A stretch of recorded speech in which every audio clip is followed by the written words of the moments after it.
right, it is 5 past and appreciate, and I know that we'll have other people joining as we continue our Inclusive Excellence Council meeting. Welcome today to everyone, and really wonderful to see you all here today.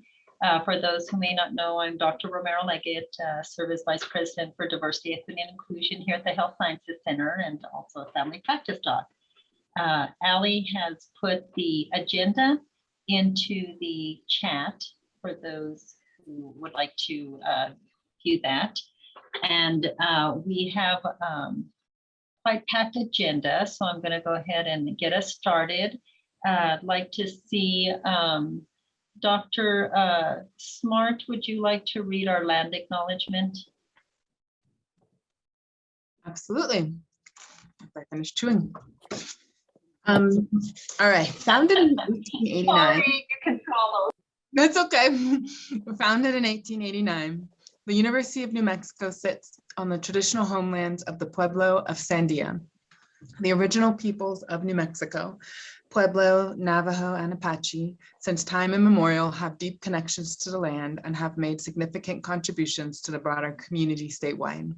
We honor the land itself and those who remain stewards of this land throughout the generations, and also acknowledge our committed relationship to Indigenous peoples. We gratefully recognize our history. Thank you very much, Dr. Smart. We'll move to our next agenda item at this point on any announcements and updates. I'll just begin with one of the first ones here, and I believe we have a slide for that.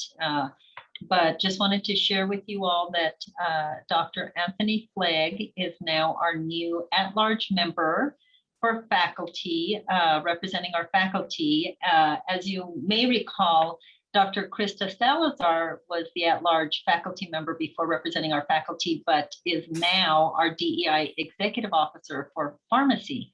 So we had that opening. Dr. Flegg was our the next person in line here, and we are so thrilled and appreciative he's accepted that role, and is also co-chair for our Community Engagement Committee as well. So again, congratulations to Dr. Flegg and his representation, and communication with faculty. The great job that he'll do there. So thank you very much. I'm going to open it up to the rest of the committee for other. Oh, and Dr. Flegg, did you want to make any comments? I'll open that for you.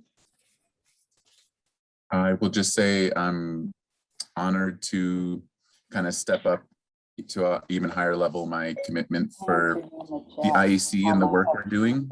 And I didn't know you were gonna talk about it right here, but I was just gonna invite everyone here in the IEC that the Office of Diversity, Equity, and Inclusion is going to kind of move together as a fun way to do something outside of work and in a COVID safe way. So we're going to all join Running Medicine at 5:45 p.m.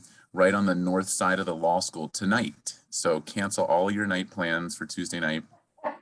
And as extensions of the office, come join us. 5:45 right on the north side. You can walk, you can run any speed, but we'd love to have you join the office. Thank you. Thank you so much, Dr. Flegg, and definitely want people to come out and move together as a community.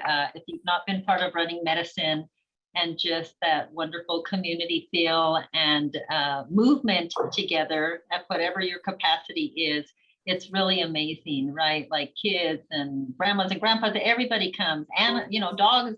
I don't know if I've seen cats, but definitely our pets. So please come and join what is really a truly wonderful community initiative with us tonight. Thank you, Dr. Flegg. So I'll open for any other announcements people would like to share.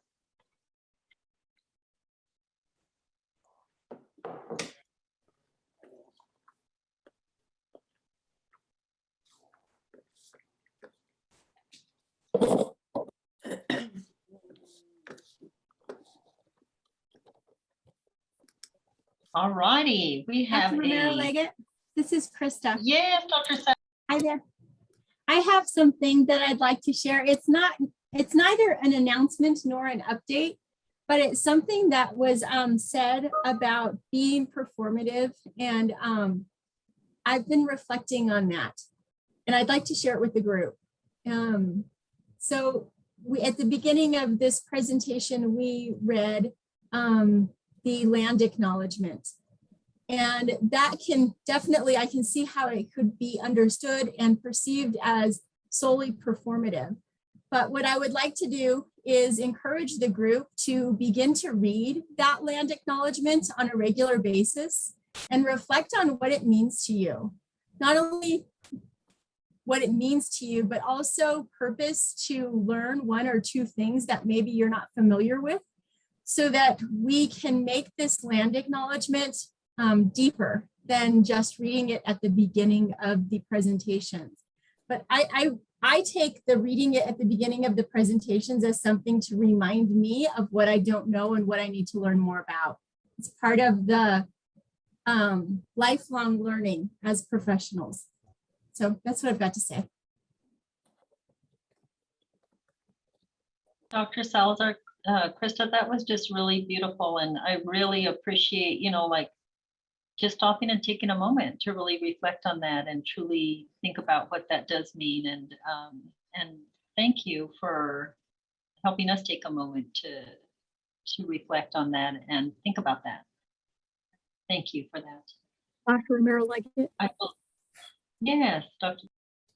This is Melissa Gonzalez, and I wanted to also thank Krista for that, and also to I can bring and put.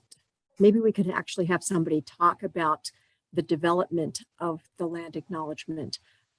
It was a lot of work that was done. The Diversity Council on Main campus followed that saga over time, all the way through to having the regents and the president adopt it. There are a couple of white papers that are written on the background.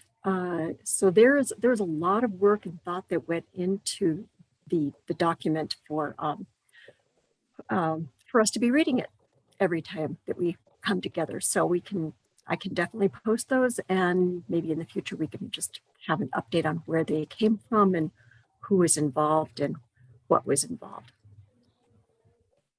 I can facilitate. Thank you. I think that's a great idea. Yeah, no, that's a great idea. And, several of those members, that really worked on that are here with us. So that would be great to invite them. Thank you. Thank you. Great idea. I think Dr. Sanchez, you were going, or Dr. Gomez Chavez, either of you, I think you had a update and announcement on the Hispanic Heritage Month.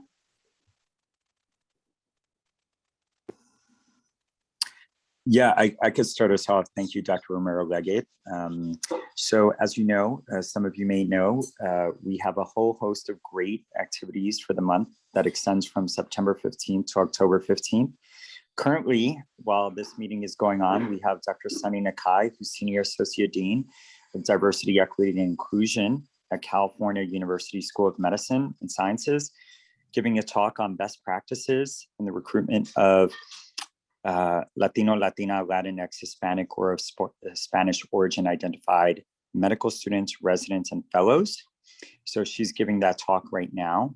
That is being recorded, and that will be shared with our community through the HSC Celebrations website. On Thursday, there's a comparable session, but on best practices of recruiting LHS Plus faculty, which has been a priority for many of our departments to increase diversity and representation. That will be 12-1 this Thursday, and that'll be our distinguished speaker is Dr. Silk Soto from Indiana School of Medicine. And then this weekend on Saturday, we will have a half-day Language Equity Summit. We will have speakers virtually. It's actually a hybrid event, but all of our guest speakers are from schools across the country, including UCSF, Kaiser Permanente, El Paso, Texas Tech. It will be a half-day event, so please register for the Language Equity Summit. You could be there in person, you could join virtually, and we'll be discussing topics such as rolling out competencies to support medical Spanish acquisition and certification. Why it's important as a state with 28% Spanish speakers to have providers that also are able to communicate in medical Spanish, and then also pay equity. Kaiser Permanente offers a differential for providers who are competent in medical Spanish and speaking with patients. So those are the events for this week, and then they continue on till the end with Los Primeros. So I'm hoping that everyone will be able to join us. And if you have any questions, please reach out to me. Dr. Gomez Chavez, I don't know if I missed anything, but just wanted to share those events.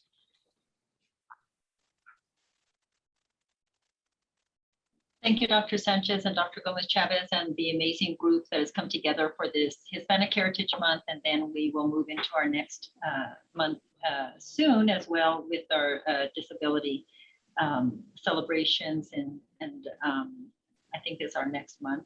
Dr. Sanchez, there is a question I know and it has come out and you mentioned LHS Plus. Would you just please describe what that is and that term?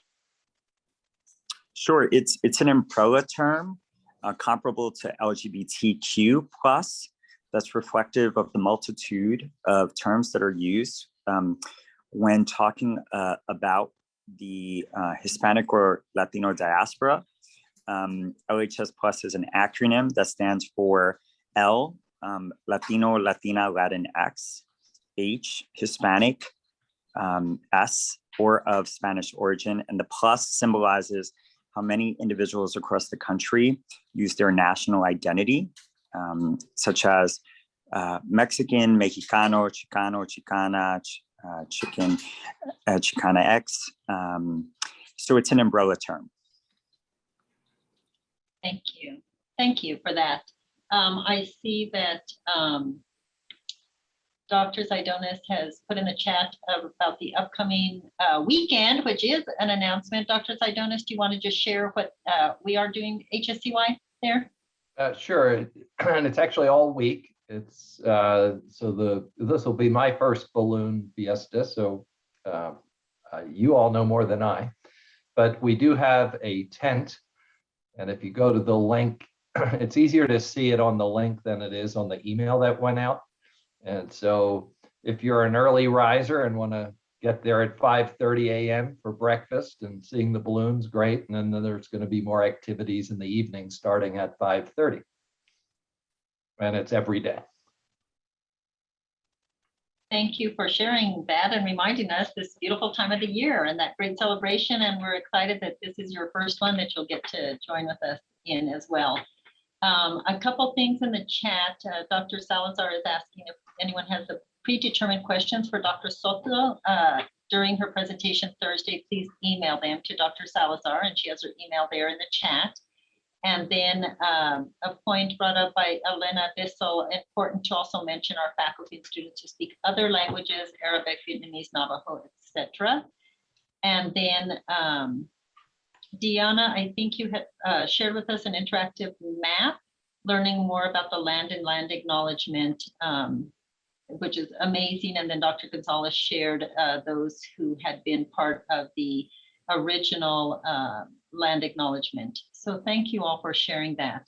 I'm going to go ahead and move on our agenda here in terms of our consensus approval of our minutes from the August 31st meeting. Those minutes were sent to voting members on the 16th of September with a request for edits, and we received none. So is there any discussion of those minutes at this time?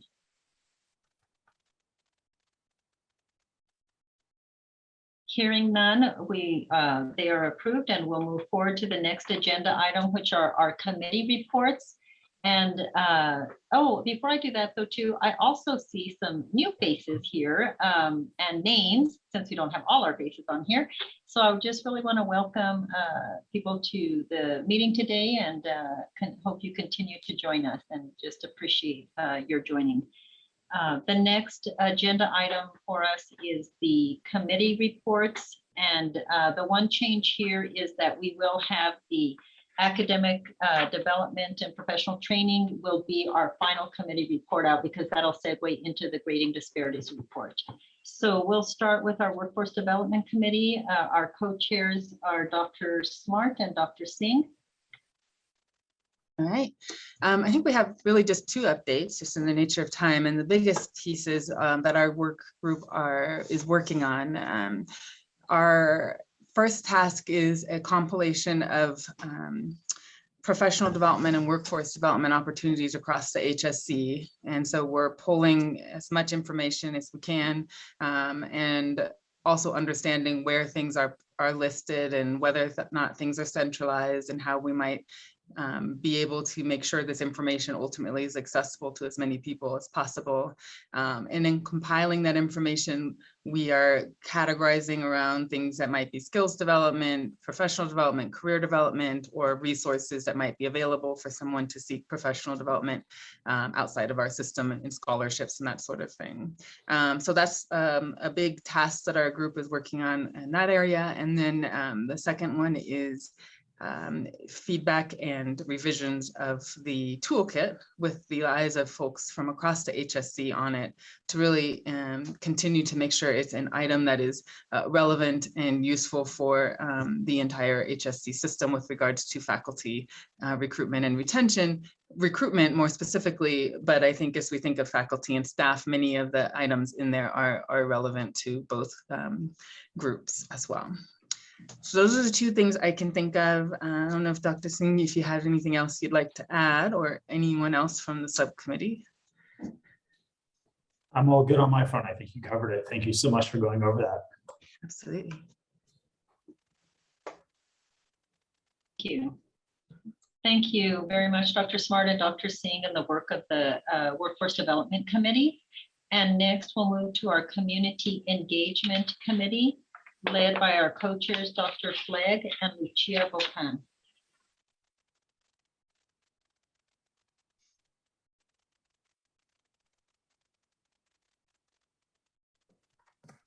I'm seeing if Lucia is here. Not seeing him. Let me just browse. I don't see her here. So Javier, you are welcome to join in. Lawrence, you have been quite great in supporting everything that we've been doing. You know, one big thing I think that we started to talk about was the lack of a kind of real strategic vision and mission around community engagement. If you actually look at our stated like HSC and School of Medicine, but I would have to think it's probably replicated in other School of Pharmacy, School of Nursing kind of you know, core objectives, core mission kind of things that are in the years to come. We're just very vague and very it seems like, you know, at an elementary level in terms of anything that is a much more unified strategic mission around community engagement. So in preparing for the kind of draft of the historical report that a lot of us are putting energy into, you know, we couldn't find from various entities that we talked to, the Office of Community Health, and many others, we just couldn't actually get even a document that says, here's what the School of Pharmacy's community engagement efforts are doing, here's what they're geared toward, here are very specific priorities that we're trying to address, here's how we've incorporated community input, community members and leaders in what the community engagement looks like. So that to me was very telling, that we don't have that, much less for a larger HSC level, kind of a strategic mission and set of kind of priorities that are measurable and that are directed very much in, you know, not just a check the box, we did community service kind of level. So, but we also talked about really the very big overlap when you start talking about diversity, equity, inclusion work and community engagement work. And that if you think of those as two circles and kind of a Venn diagram, that in some ways they might almost be completely superimposed on each other, that they're almost synonymous. Any engagement that we do with community, whether that's geographic or ethnic or racial or by sexual orientation, immigration status, etc., is really diversity, equity, and inclusion work, and developing that a little bit more. But I think yeah, I'm very glad in hindsight that we, from the outset, have community engagement as a part of the IEC, because I think it is so integral into the work that all of us here care about. Javier and Lawrence, if you think I missed anything or want to add anything, feel free to do so. Thank you, Dr. Flagg, for your leadership, and thank you, Dr. Romero-Leggett, for having the foresight to include community engagement as one of the pillars for the Inclusive Excellence Council. There's no doubt that the University of New Mexico values and has promoted ongoing efforts to support our communities, not only across New Mexico, but nationally and globally. And I appreciate that we are identifying that we want to be very strategic with regard to the past, the present, and the future as we envision opportunities to further engage our communities. I know that during my time at the University of New Mexico, I've been involved with a variety of efforts with many of you, and we appreciate that our leadership is continuing to promote these relationships. I am so grateful that Dr. Harold Bailey is here from the NAACP. That's only one example of a notable organization that is a key partner, and we're consistently engaged in so many different endeavors throughout the years, and we should continue to elevate the prominence of community engagement throughout the Health Sciences Center in the University of New Mexico.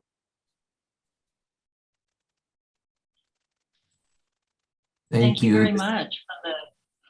Oh, go ahead, please, Javier. I was just going to say a brief echo of everything that was said. And then really, I know that we've touched on this a couple of times before, but thinking like when we talk about community, like engagement and thinking of the different ways we do that and how we sustain it and hear, what community is saying versus a lot of times I've worked for both the State Department of Health and UNM, and larger institutions are often governed by a lot of rules and protocols. And, you have to sort of work that way if you're involved in community engagement.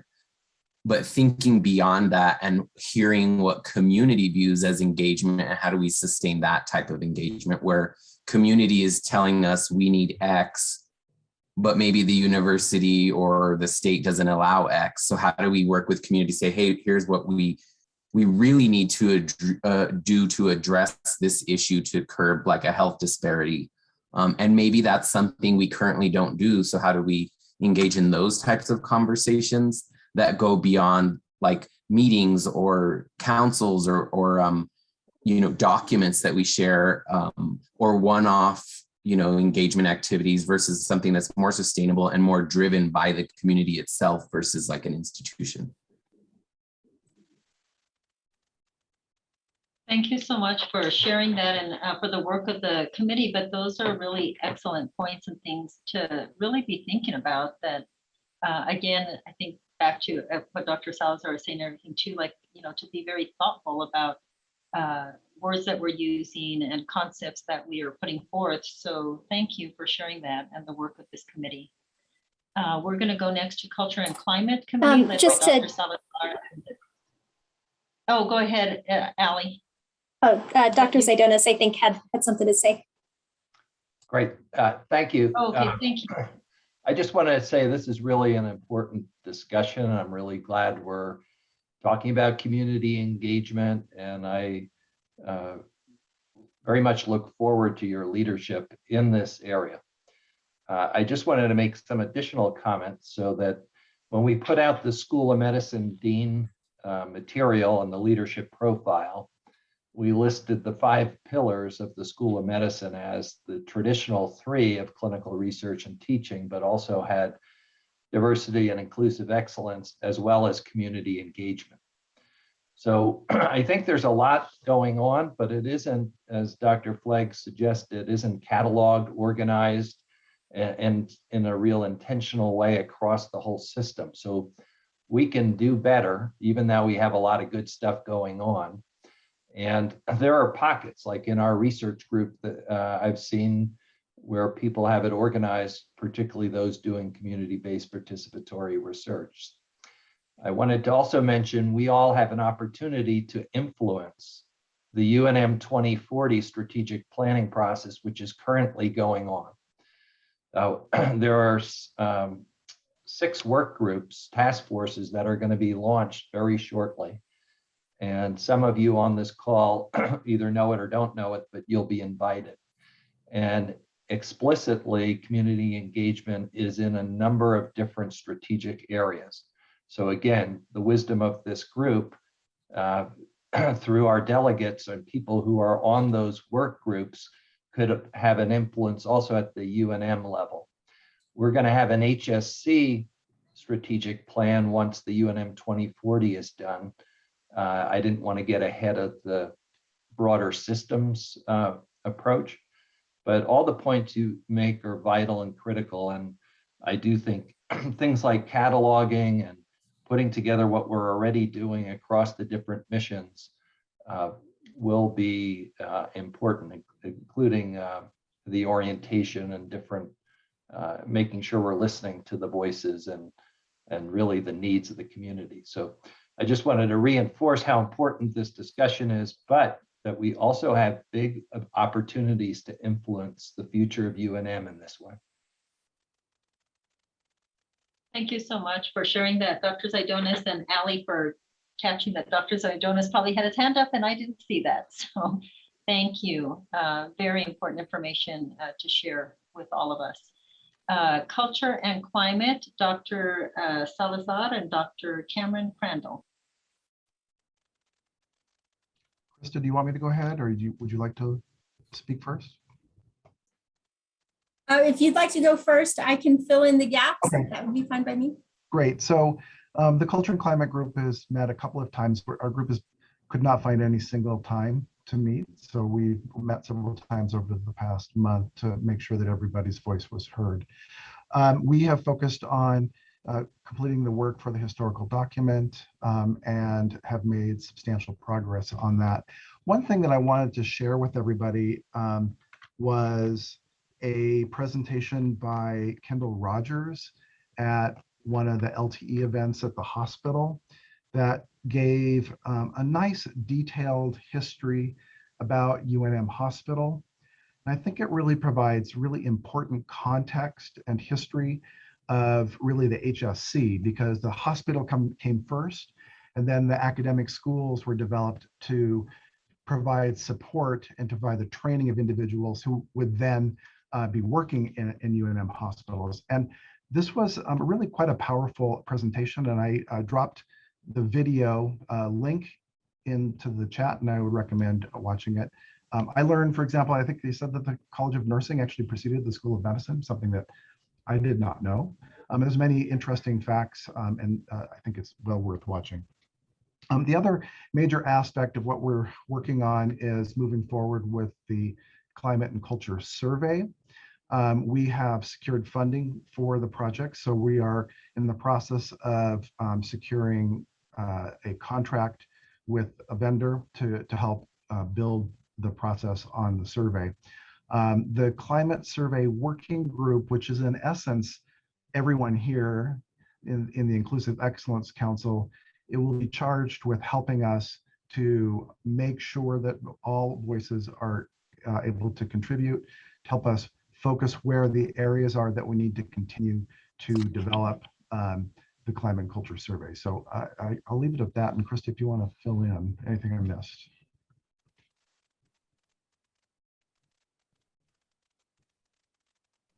I think that covers what we discussed with the group. I'd like to add a couple of other things, because Cameron and I and the group have been having lots of discussions of who's not in this committee that needs to be in this committee, who's not at the table. And it was an interesting aha moment that at least I had, is I have a really hard time identifying who needs to be at the table when I don't quite know who is at the table and what are the identities of those who are at the table. And then that way we can better identify with greater clarity and accuracy rather than looking at phenotype. who's missing at the table. So that was at least an aha and a good discussion that I had with Cameron. I think that's all I really have to add right now. Thank you. Thank you both, for sharing the video and the history there with us, Dr. Crandall, Dr. Salazar, and then bringing the point up, Dr. Salazar, who is actually already at the table. So you'll be finding in the Teams folder some updated documents to help identify that as people continue to join the committees and show who they represent. So thank you for bringing that and just making sure we all know that. Thanks. We're going to go into our final committee, our Academic Development Professional Training Committee, and the chairs there are Ingrid Hendricks, Dr. Maduanya, and Daniel Hayek. So I'll turn it over to Okay, I guess I can take the lead on this. Good afternoon, everyone. Our committee's been, of course, working on the historical document. We pulled together as much information as we could glean from various groups. And now we've turned our attention to goals that we want to accomplish going forward, and we're working on ideas for those. And I think something that our group is struggling with at the moment is coming up with a really clear vision for what we're doing in a really strategic direction. And I think we're very challenged with that in the sense that there's so many, of course, looking at the information we gleaned from the historical report, there's so many things that are going on related to academic development and professional training here in the Health Sciences Center, but deciding on which particular direction to accomplish, it's like, taking a bite out of an elephant. So we have so many different areas. Of course, as everyone knows, there's so many forms of diversity. And what are we going to focus on first? How are we going to do our focusing? And I think at this point, we're kind of struggling with that at the moment and trying to come up with a clear path forward, and would welcome any guidance in that regard. We had a really great meeting. All of our meetings have been fantastic in terms of the discussions that evolve and what we start talking about. Dr. Wandiger Nash shared a document that she's working on with AAMC about appropriate treatment of researchers, research learners. That is really great. Not quite ready for prime time yet. And Dr. Nervy has shared some information from Rutgers on evaluating programs related to DEI in the educational platform. If there are things that we could piggyback off of and have a good way of kind of codifying things, because I think our struggle right now is trying to wrap our arms around this information and try and get it into some format that's useful for everybody. And if we can share information out, we've talked about putting information into a digital repository of some kind that everyone could share the information. It wasn't sort of siloed amongst the different colleges and schools. So I think that's where we are right now. And anything that anyone else would like to add from the committee is here? Sure. I would like to add to that beautiful summary, Ingrid, with an update. The AAMC is appropriate treatment of learners is expected to be approved by the time of the AAMC National Great Meeting in October. And that meeting is October 5th to 7th. So if you're interested in research, education, and training, that might be a great forum. As a leader, you might want to register and try and attend that forum. It's October 5th till the 7th.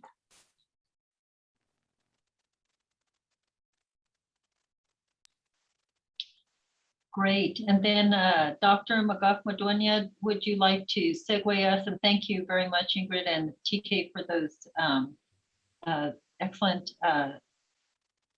summaries, and really, again, as you said, Ingrid and your committee, such a large, broad topic area to really, like you said, spend a lot of time and thought here and getting input on what would be the next steps and the goals moving forward.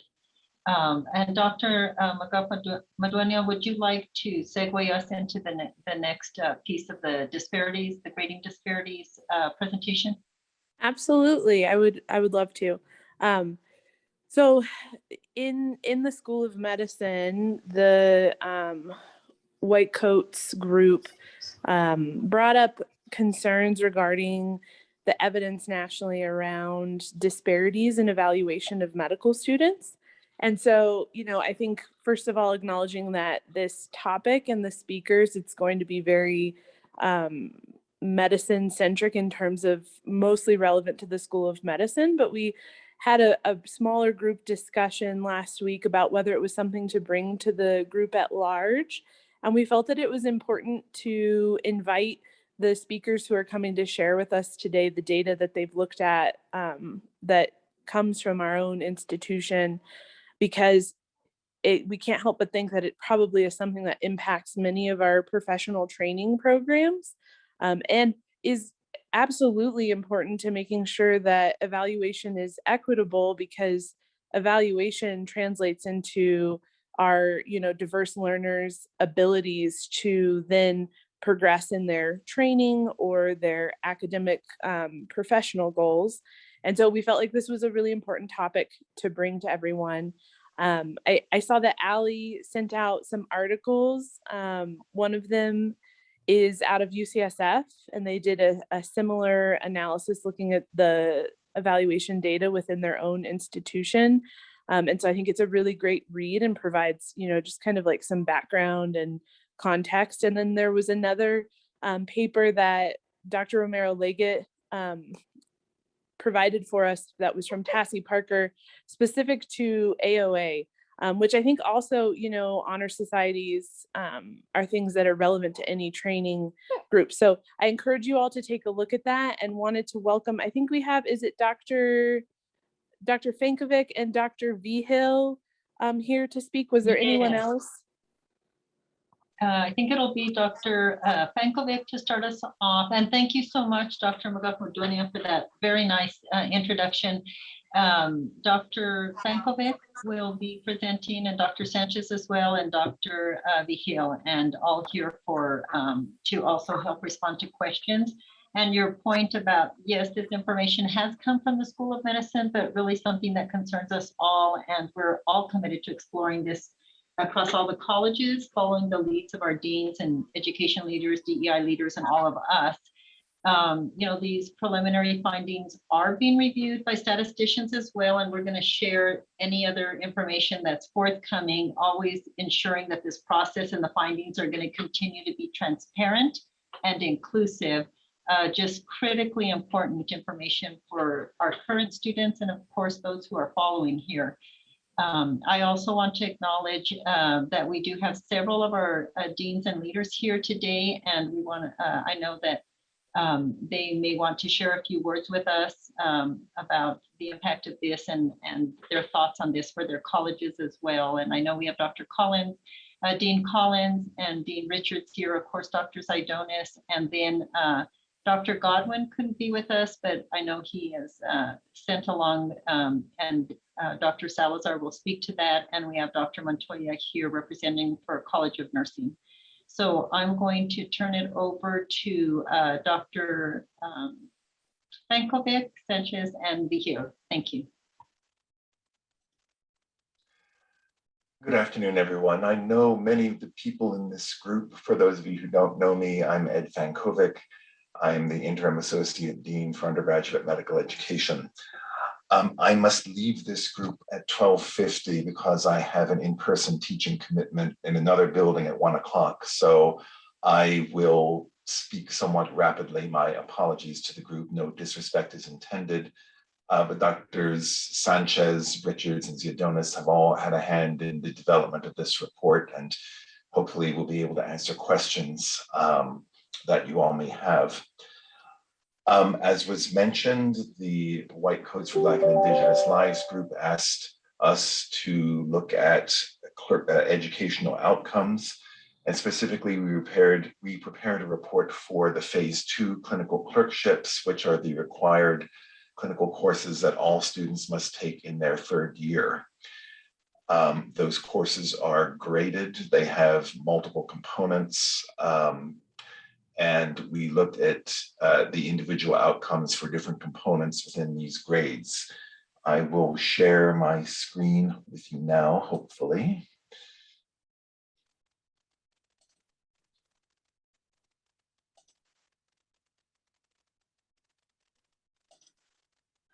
Okay, could I get a thumbs up if you see the screen? Okay, great.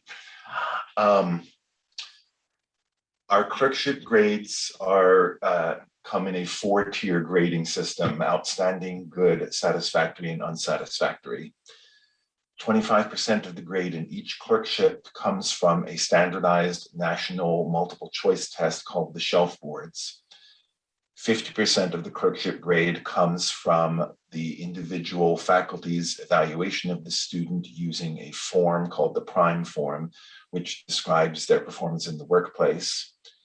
And then each clerkship has its own individual 25% that it assigns through different methods. We did not compare that component since it's different for every clerkships, but we did look at the shelf board outcomes. I'm on another one, but I'm just going to get out of it.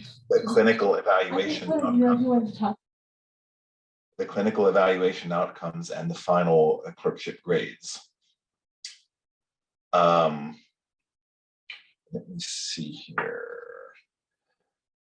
This slide is, I don't think the first one. No, maybe it is. This slide shows, yeah, here we go, for the shelf board scores, which is the standardized multiple choice test, which is given nationally. These are the outcomes displayed by ethnic group over 5 years of clerkship students from 2014 to 2020. As you can see, there are significant distributions in the score, differences in distributions for the scores for white students versus students of color. The yellow column, which is satisfactory, that encompasses scores ranging from the 6th percentile up to the 49th percentile. And as you can see, there are significant differences based on the ethnicity of the student taking the exam. For clinical evaluations, in practice, all students get either outstanding or good on their clinical evaluations. No one gets a score of satisfactory or unsatisfactory. And so this is a comparison basically with, it's a 4-point scale, but only scores of 3 and 4 are ever given. You can see again that the percentage of outstanding clinical evaluation ratings given to white students across all 7 clerkships is higher than it is within other ethnic groups for students of color. This is the distribution across all of the clerkships. When we look at individual clerkships, there's a fair amount of difference in the variation from one clerkship to the next.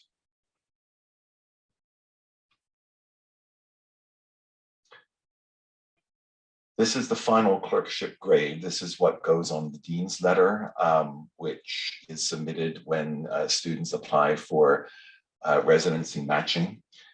Again, you can see that greater than 50% of all white students got a final clerkship grade of outstanding.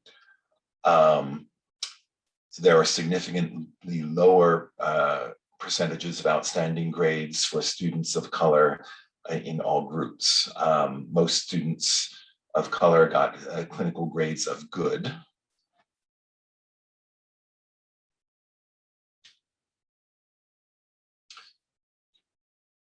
This shows, oops, sorry, I didn't mean to leave that highlight in there. This grid shows the distribution of outstanding clinical evaluation ratings in the different clerkships. And as you can see in some clerkships, such as family medicine, the percentage of outstanding scores is fairly uniform across all groups, whereas in others, there's significant differences, with white students consistently being higher than students of color from any other group.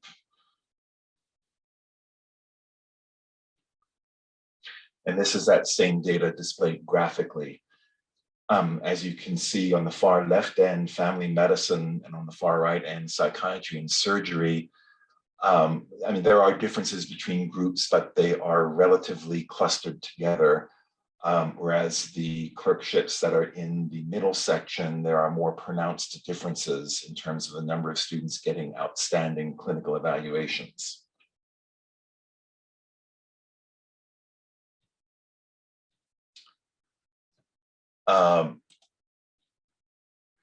We did additional analysis to screen to see if additional factors might be affecting students' preparedness for the clinical rotations, things like their MCAT scores on admission, what route they took to be admitted to medical school, whether it was through the regular admissions process versus the BAMD program versus a post-baccalaureate program that we have called PrEP.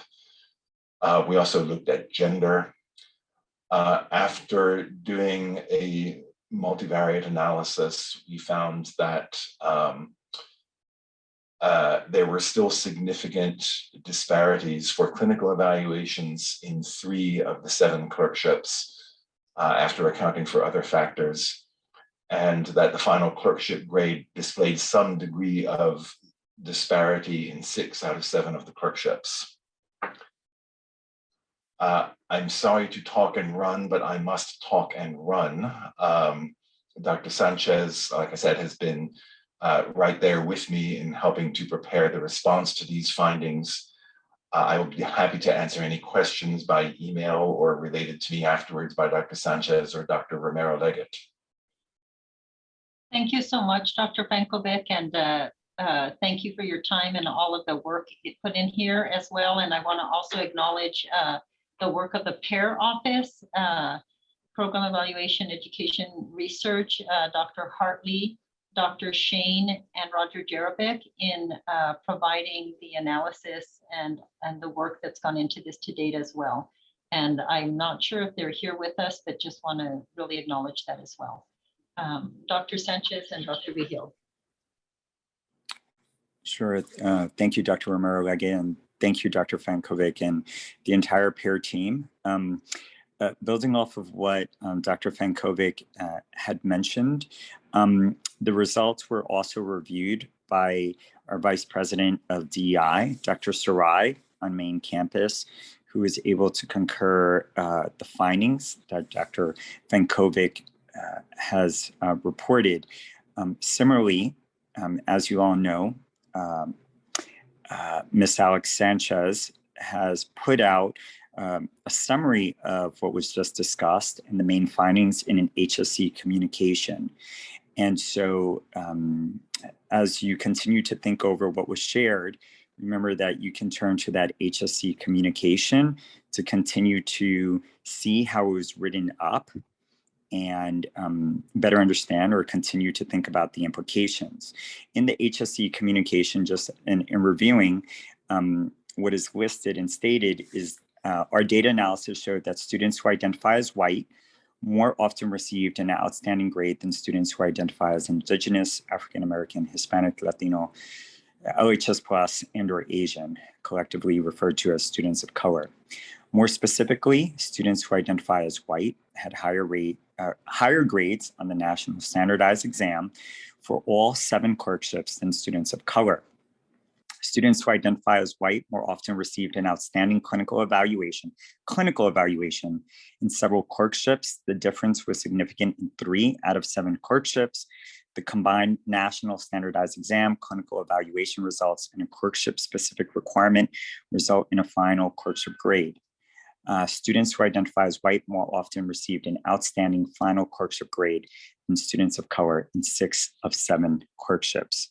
Also, in the communication, and this sort of allows us to transition, was also a statement that we believe that our process of bringing about educational equity must be transparent and inclusive to create meaningful change, and that we would undertake next steps to include thoughtfully and promptly proposing, vetting, and voting on mitigation efforts by the appropriate committees. One of the first steps to accepting proposals, vetting them, and doing a process of consensus, the same process of consensus that we, IEC, have undertaken in prior discussions, was held a couple of weeks ago regarding how these findings would be listed and described on the medical student performance evaluation, which is just quickly to state a summary of a medical student's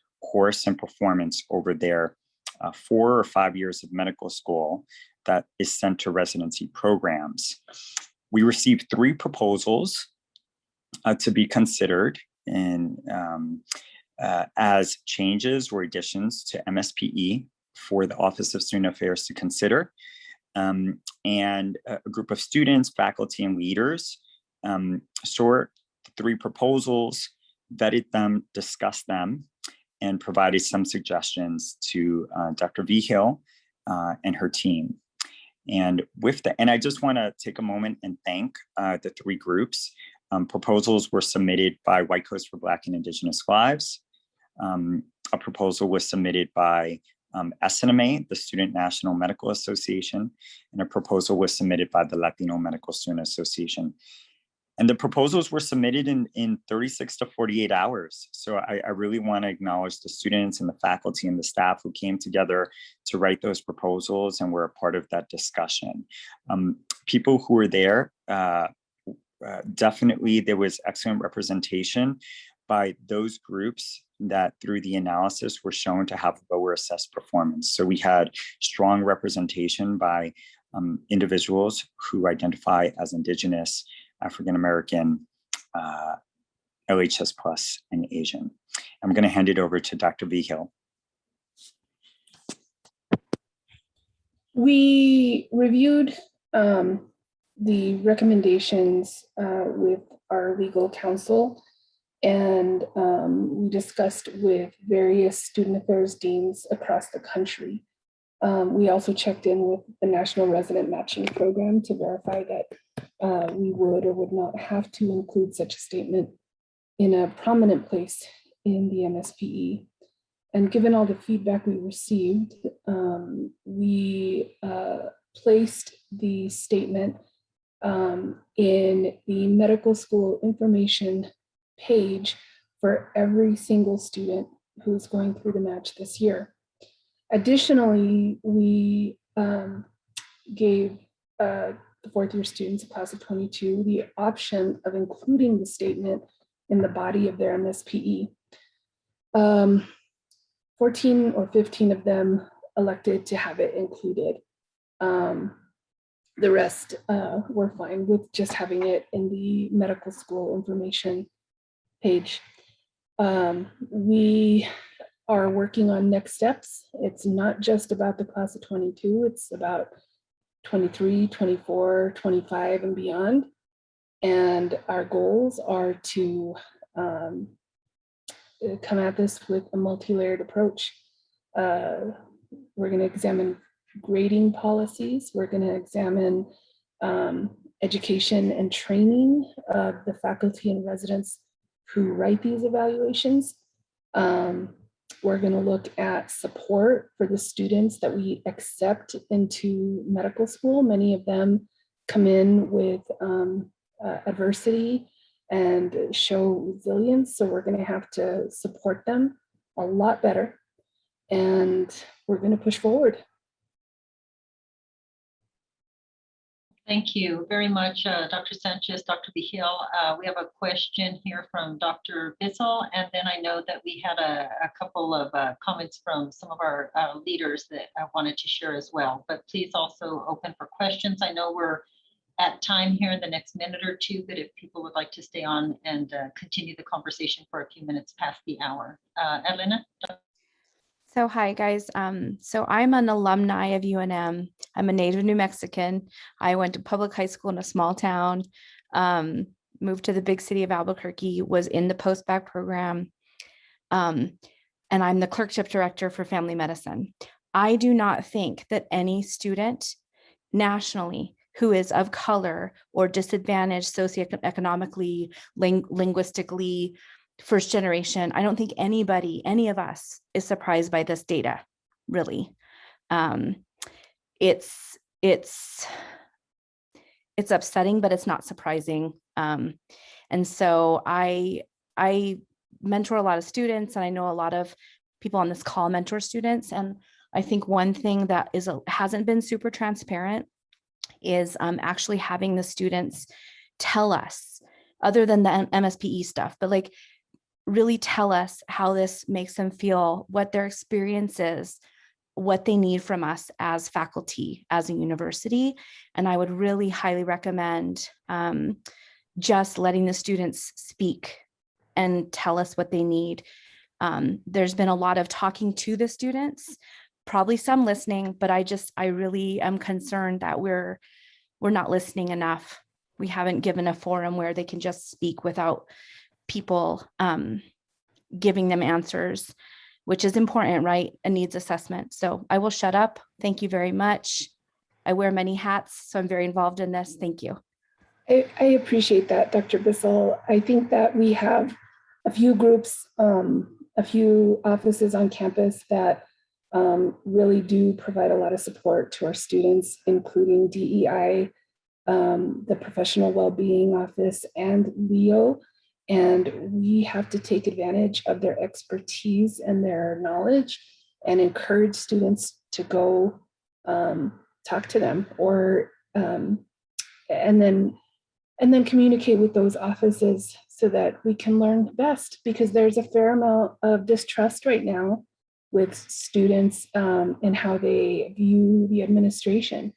So I think that we have to really open it up and let the students share their feelings and their thoughts, and maybe even some plans of action.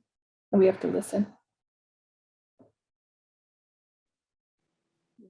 Great, thank you, Dr. Bissell, because I think you've generated lots of conversation here in the chat on this critical issue, which is, I mean, it is really important, and there have been a couple good venues so far, but many more. We've had our students of color ask for a meeting, and just some other opportunities, but definitely more that we should be doing. And I think we can see that in the chat. Lots of things are coming through in the chat. Dr. Wandinger-Ness and TK sharing as well.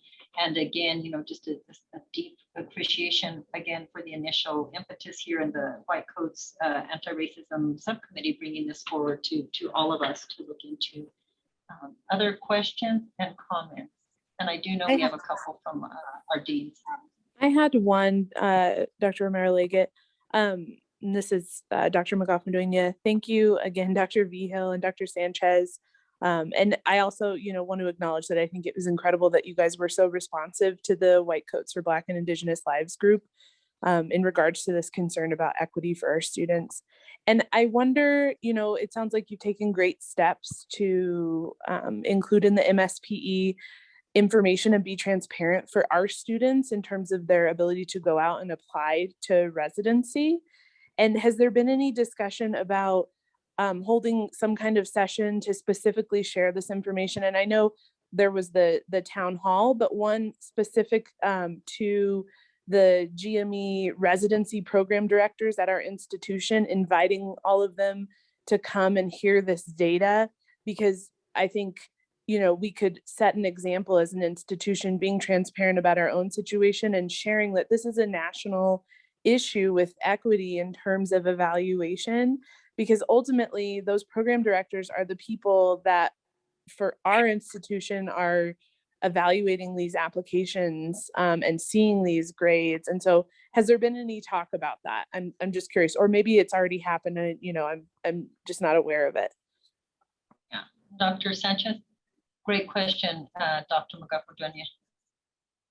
Yeah, I just want to say you're spot on. And I think it's been mentioned by many students and faculty and administrators. This is another example of how UNM is leading, and how this was really a call to action by students.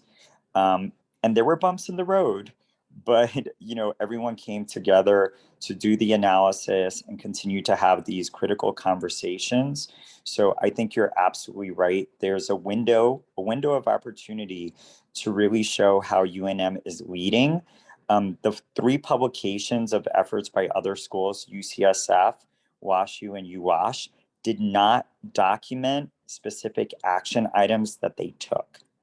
And so that's just an example of how UNM, through the students' voices and the efforts of faculty and senior leaders, can write about the experience and guide other schools.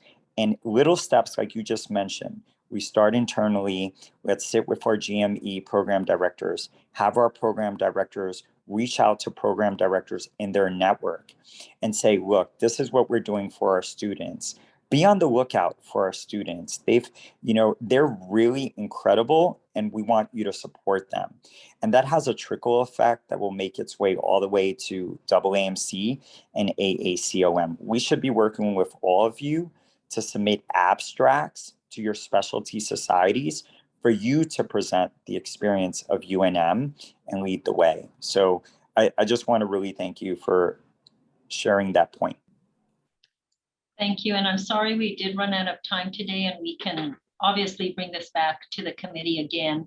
But a couple of Dr. Dean Godwin sent a message that said that the College of Pharmacy has taken initial steps to do a similar study of their APPE grades and their students. Of course, it will take some time to complete the study, and we'll be learning, some lessons from our analyses moving forward.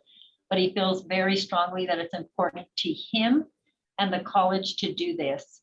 As well, Dean Collins shared that College of Population Health will be doing and completing an assessment of their grading practices and any evidence of racial ethnic disparities that would likely take place before the spring. And again, that commitment to looking at this and us doing this across the health sciences. So thank you. I don't know, Dr. Zaidonis, if you have some closing remarks you'd like to make here today, and again, we can bring this back and continue some more of the conversation and further information that might be forthcoming in our next meeting. Nothing more than thanks everybody for attending. This work is so important. It's uncomfortable, some of the things that are coming up, but they're real and we need to work on them and address them. And I'm glad everybody's working on it. And thank you all. Well, thank you, everyone. And we will see you in a month, if not sooner, but appreciate this very, very much.